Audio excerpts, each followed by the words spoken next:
Der Frankreich-Block ist heute beim Défenseur des droits. Bonjour, Monsieur le Défenseur. Bonjour. Vous étiez député et maire, vous étiez ministre de la Culture et ministre de la Justice. Vous étiez aussi député au Parlement européen. Et de 2005 à 2014, vous avez présidé le Conseil d'orientation de la Cité d'histoire de l'immigration, né sur vos propositions. Il y a un mois, qu'on m'a accordé une interview au Musée national d'histoire de l'immigration. Ainsi, c'est un peu la suite. Et en juillet 2014, le président de la République, François Hollande, vous a nommé défenseur des droits pour 6 ans. L'institution que vous représentez est indépendante. Qu'est-ce qui assure son indépendance ? Ce qui assure son indépendance, c'est naturellement d'abord son statut. C'est-à-dire que cette institution est présidée par une personne, un homme ou une femme, qui est le défenseur ou la défenseur des droits et qui ne doit pas avoir aucune dépendance à l'égard, par exemple, d'un parti politique ou d'une administration. J'ai dû, lorsque j'ai été nommé, par exemple, quitter toute fonction dans le parti politique où j'étais adhérent. J'ai abandonné beaucoup de conseils d'administration d'établissements publics où je siégeais.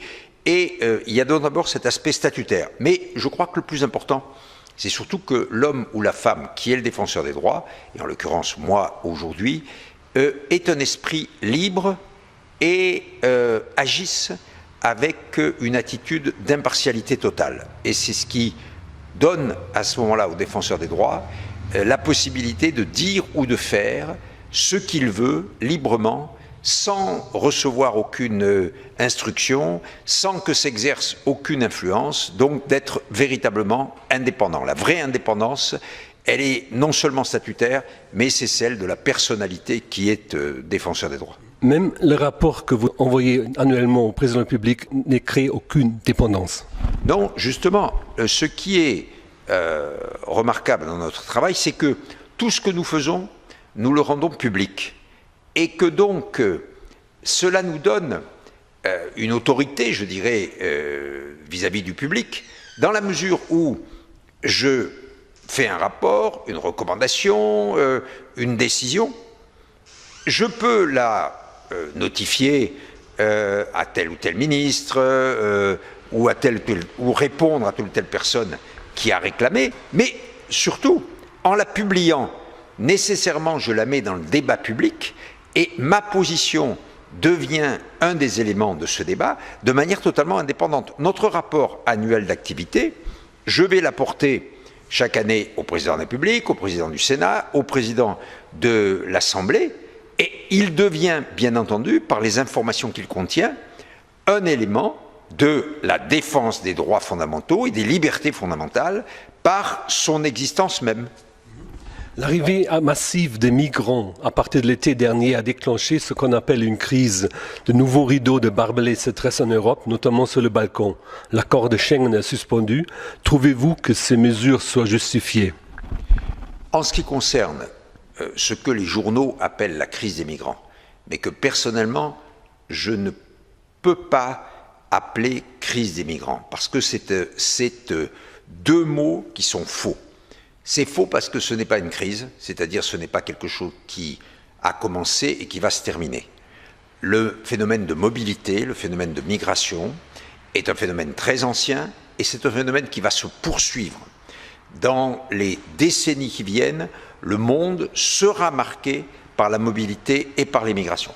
Et deuxièmement, le mot de migrant est un mot très insatisfaisant parce que il permet, quand on l'utilise de manière journalistique ou de manière méprisante, il permet d'amalgamer des catégories de personnes qui sont très différentes. Des réfugiés qui demandent l'asile, des personnes qui veulent travailler, des étudiants qui veulent étudier, des personnes qui sont poussées, par exemple, par les accidents climatiques, par les catastrophes naturelles. Donc, je crois qu'il faut que l'on utilise un autre vocabulaire, mais pour ce qui concerne le fond de l'affaire, je crois que les politiques qui sont menées aujourd'hui, et qui sont des politiques, c'est l'expression qui est employée en général dans tous les pays, de maîtrise des flux migratoires, c'est-à-dire en réalité de restriction de l'immigration. Ces politiques sont des erreurs, parce qu'en fait, elles créent plus de problèmes qu'elles n'apportent de solutions. Et notamment, elles créent des problèmes humanitaires tout à fait considérables. C'est ce qu'on voit en Grèce, c'est ce qu'on voit chez nous en France à Calais, c'est ce qu'on voit en Macédoine, en Hongrie, en Turquie. Je pense que la vraie politique qui devrait être conduite en France ou en Europe de manière générale, et qui est d'ailleurs la politique qu'a suivie l'Allemagne, c'est celle qui consiste à utiliser les voies légales d'immigration, à ouvrir ces voies légales d'immigration et non pas à mettre des murs. Donc, tout le travail du défenseur des droits, c'est de montrer combien, au titre des droits fondamentaux des étrangers et des migrants, on doit favoriser les voies légales d'immigration. Quelle expression favorisez-vous? Chez nous, on parle de crise de réfugiés, mais un réfugié, c'est seulement quelqu'un qui est reconnu comme demandeur d'asile, en principe, n'est-ce pas? Pour la situation allemande, je pense que ce terme peut être assez juste, parce que c'est vrai que l'Allemagne a été la destination de beaucoup de réfugiés du Proche-Orient qui, par les Balkans ou par l'Italie, ont voulu venir en Europe. Je crois qu'il ne faut pas employer le mot de crise. Et c'est une situation qui est comment est-ce que l'Union européenne, l'Europe de manière générale, est capable d'affronter le défi de la mobilité, le défi de l'immigration. Les choses, pour moi, sont évidentes. Il y a 510 millions d'Européens. L'Europe est le continent le plus riche, le plus puissant économiquement. Et donc, accueillir ou intégrer quelques centaines de milliers de personnes au titre du droit d'asile ou à d'autres titres, ce n'est naturellement pas une tâche impossible. Et c'est en ce sens que je crois que l'Allemagne d'Angela Merkel a mené une politique meilleure que celle qui a été menée dans d'autres pays européens. Pensez-vous qu'on peut arrêter les migrants par un référendum comme en Angleterre? Non, là, c'est une vision purement politique, c'est une illusion. Quand aujourd'hui, avec 50 ou 100 $, on peut faire quasiment le tour de la planète, comment est-ce qu'on peut imaginer que des personnes qui souffrent le martyre dans certains pays parce qu'elles sont opprimées, elles sont arrêtées, leur famille est persécutée, mais elles peuvent aussi subir des inondations catastrophiques, des sécheresses mortelles.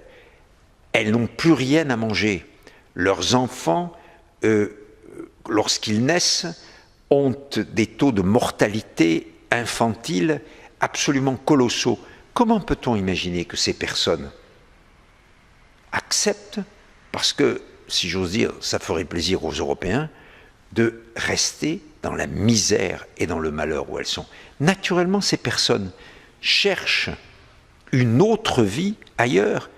Et comme beaucoup de ces pays, comme par exemple les pays africains, notamment de l'Afrique subsaharienne, ou les pays du Proche ou du Moyen-Orient, sont à des distances relativement proches de l'Union européenne, que l'Union européenne, encore une fois, est le continent le plus peuplé et le plus riche, il me paraît évident que ce mouvement de migration est un mouvement naturel, c'est un mouvement devant lequel on ne pourra pas élever des murs.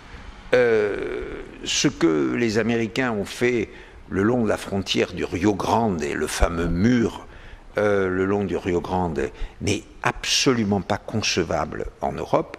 Donc ce que je crois, c'est que, à la fois au titre des droits fondamentaux de la personne humaine que je défends, mais tout simplement au titre du réalisme politique, il faut au contraire ouvrir et aménager les voies légales de l'immigration. Et à ce moment-là, nous n'aurons plus ce que nous voyons aujourd'hui et ce que nous voyons tous les jours à la télévision, ces images épouvantables de bidonvilles, de camps, de batailles entre des migrants qui veulent entrer et des forces de police qui veulent s'y opposer. Ce que nous voyons aujourd'hui, je le dis, n'est pas conforme à l'histoire de l'Europe, qui a été en grande partie construite par l'immigration, et n'est pas non plus digne du destin que nous voulons pour l'Europe. On a beaucoup discuté en Europe de la distribution des migrants, des demandeurs d'asile arrivant aux frontières de l'espace Schengen. Pendant un certain moment, après août de l'an dernier, jusqu'en automne, l'Allemagne a laissé entrer beaucoup de demandeurs d'asile, la France beaucoup moins. Pourriez-vous expliquer les différences? Oh, cette différence est très simple, elle est politique. Là, l'Allemagne a considéré que son intérêt, d'une part, et la dignité humaine exigeaient qu'elle fasse une politique d'accueil et d'intégration des réfugiés, ce qu'elle a fait. La France, soit par elle-même, soit dans le cadre de la politique européenne de relocalisation, a considéré que dans sa situation économique, et il faut le dire, sous la pression de l'opinion publique populiste, a souhaité accepter, accueillir le moins possible de réfugiés. Et donc nous avons accepté un contingent de quelques dizaines de milliers, à peine, et d'ailleurs nous n'avons pas réalisé ce contingent, puisque beaucoup de personnes ont considéré que l'accueil en France n'étant pas hospitalier, en quelque sorte, positif, ils préféraient éviter la France. D'où la préférence de beaucoup de migrants, de réfugiés notamment, de demandeurs d'asile, pour l'Allemagne ou pour les pays nordiques. Entre-temps, vous avez formulé une recommandation individuelle et générale intitulée « Décision du 20 avril 2016 relative à la situation des mineurs étrangers à Calais ». Quelles étaient vos recommandations principales et les autorités, elles, ont-elles ou sont-elles prêtes à réagir dans votre sens? Ce qui est particulièrement dramatique dans la situation qui est créée pour les migrants du fait de la politique de restriction de l'immigration, c'est la situation des enfants des migrants. Et en particulier, encore plus, celle des enfants qui sont isolés, qui sont seuls, qui n'ont pas de famille. Et nous le voyons notamment dans la ville de Calais, où il y a aujourd'hui 200 ou 300 enfants qui sont, je dirais, perdus. Nous avons dénoncé naturellement cette situation et nous avons proposé que tout simplement ces enfants, les droits fondamentaux qui sont les leurs soient respectés. Qu'est-ce que c'est le droit, les droits fondamentaux?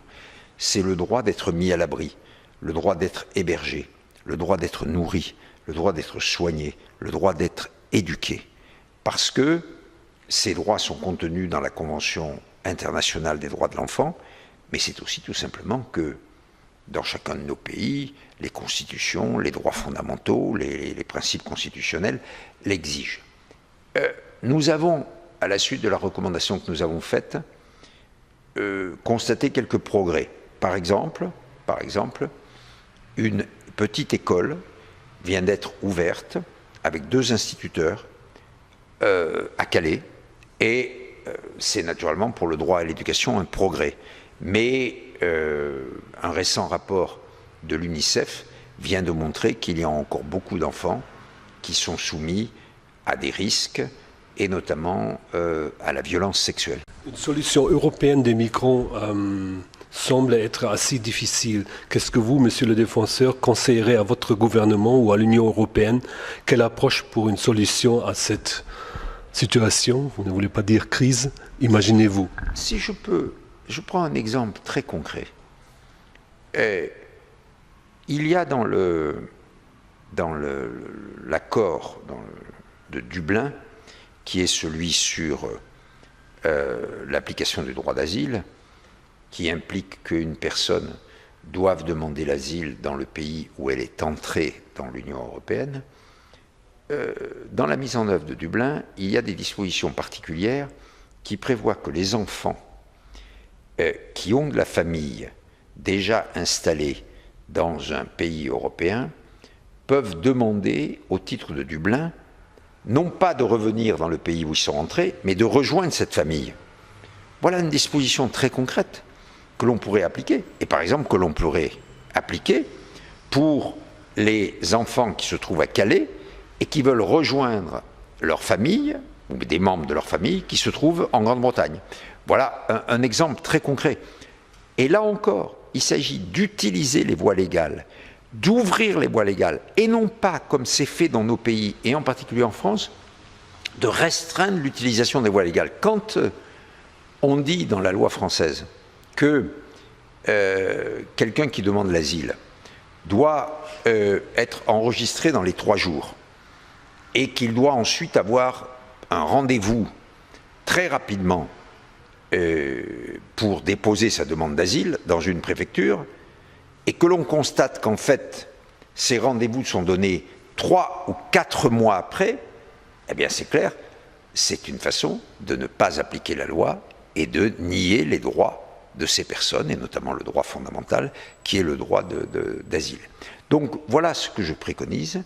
Et en ce qui concerne les enfants, il faut que nous ayons une réaction européenne. C'est pourquoi nous allons, dans quelques jours, le 28 juin, réunir à Paris les défenseurs des enfants des autres pays, la défenseur des enfants française, et puis les défenseurs des enfants d'autres pays, par exemple la défenseur des enfants en Angleterre, le défenseur des enfants en Grèce, par exemple, le défenseur des enfants en Belgique, et nous allons ensemble essayer de lancer un appel aux autorités européennes pour qu'elles prennent à bras le corps la situation des migrants mineurs.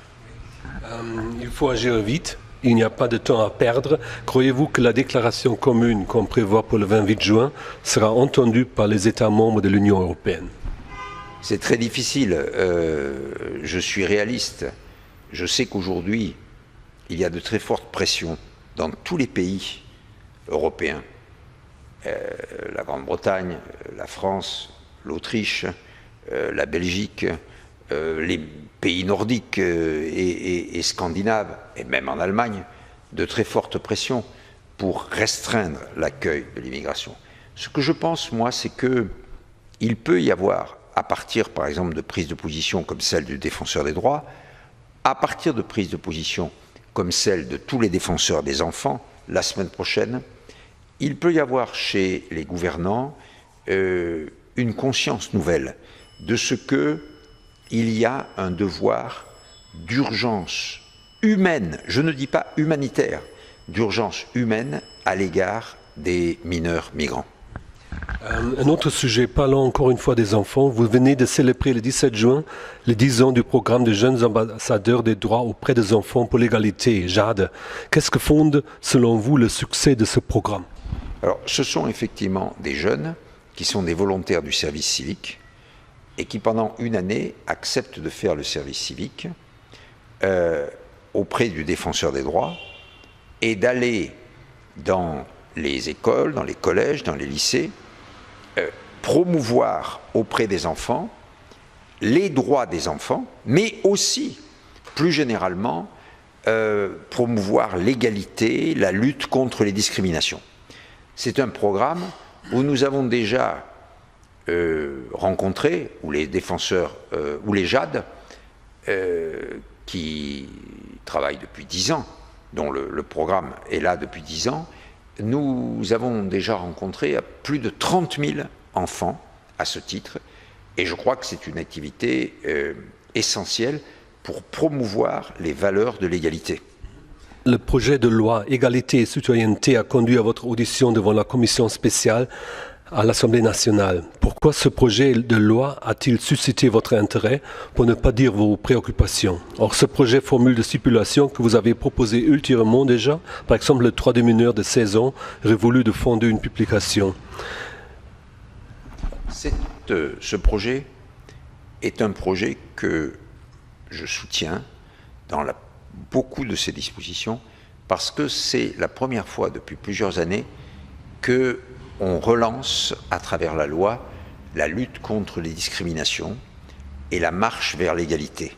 Par exemple, pour l'attribution des logements, par exemple, pour pouvoir mener une action collective contre une discrimination dans le travail. Pour tout ça, je crois que ce projet égalité-citoyenneté constituera, lorsqu'il sera voté, un réel progrès. Monsieur le défenseur, encore une dernière question. Je voudrais vous demander si vous êtes satisfait de votre bilan des 2 dernières années. C'est difficile pour moi d'en juger. Je dirais que la satisfaction, elle doit d'abord être exprimée par ceux qui portent des requêtes devant moi, donc par les réponses que je fais à ces requêtes, et d'autre part exprimée dans l'opinion publique par les prises de position que j'ai eu l'occasion de faire, par exemple récemment sur des atteintes aux libertés du fait de l'état d'urgence. Je crois que